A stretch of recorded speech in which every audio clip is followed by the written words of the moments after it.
মিল হলো রে ভাই, মিল হলো। প্রথম রমজানে মিল হলো। কার মিল হলো? লায়লা মামুনের মিল হলো। আয় হায়, মিল হলো রে ভাই, মিল হলো।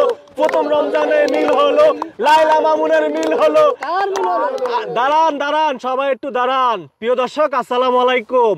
আপনারা হয়তো ইতিমধ্যে সামাজিক যোগাযোগ মাধ্যমে দেখতে পেয়েছিলেন প্রথম রমজানে লায়লা মামুনের মিল হয়ে গেল। আপনারা হয়তো বা ইতিমধ্যে দেখতে পেয়েছিলেন লায়লা তার ভেরিফাই ফেসবুক পেজে স্ট্যাটাস দিয়ে এবং লাইভে এসে বলেছেন বিগত 1 বছর পর, মনে আছে আপনাদের, 1টা বছর পর অবশেষে তাদের জোড়া লেগে গেল। প্রিয় দর্শক, আপনারা হয়তোবা দেখেছিলেন আদালত পাড়ায় লায়লা মামুন আসা যাওয়া করতে করতে তাদের ভিতরে কি একটা অবস্থা হয়েছিল। অবশেষে বিগত 1টা বছর পর প্রথম রমজানে লায়লা মামুনের মিল হয়ে গেল।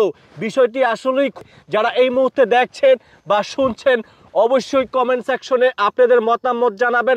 আমি একটা বিষয় ঠিক বুঝতে পারলাম না, আসলে লায়লা মামুন এরা কি ইচ্ছাকৃতভাবে করেছে না অন্য কারণে কিছুটা করেছে। আপনারা হয়তোবা ইতিমধ্যে দেখতে পেয়েছিলেন লায়লা মামুনকে মামলা করেছিল। এবার সেই মামলায় প্রিন্স মামুন আমরা দেখেছিলাম আদালত পাড়ায়, অর্থাৎ আদালত পাড়ায় হাসতে হাসতে কিন্তু প্রিন্স মামুন বেরোচ্ছিল। বিষয়টি হয়তোবা সামাজিক যোগাযোগ মাধ্যমে দেখেছিলেন, কিন্তু আজকে আমরা দেখতে পেয়েছি লায়লা এবং মামুন, হয়তোবা দেখেছেন সামাজিক যোগাযোগ মাধ্যমে। তবে আজকে যে বিষয়টি আমরা দেখতে পাইলাম দুইজনে একসঙ্গে, তবে এর ভিতরে কত কিচ্ছা কাহিনী হয়ে গেছে। একটু একটু পোলাপান সেই লায়লাকে বিয়ে করতে চায়, আবার কিছু কিছু পোলাপান আসে যে লায়লার ভাই আমি ভক্ত, এমন বিষয়টা কিন্তু আমরা সামাজিক যোগাযোগ মাধ্যমে দেখেছিলাম।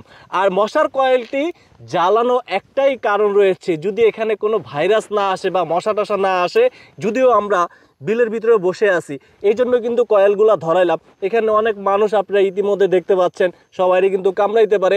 সবাই ভিডিওটি শেয়ার করে দিবেন আর কমেন্ট বক্সে আপনাদের মতামত জানাবেন এদের জোড়া লাগানোর বিষয়টি।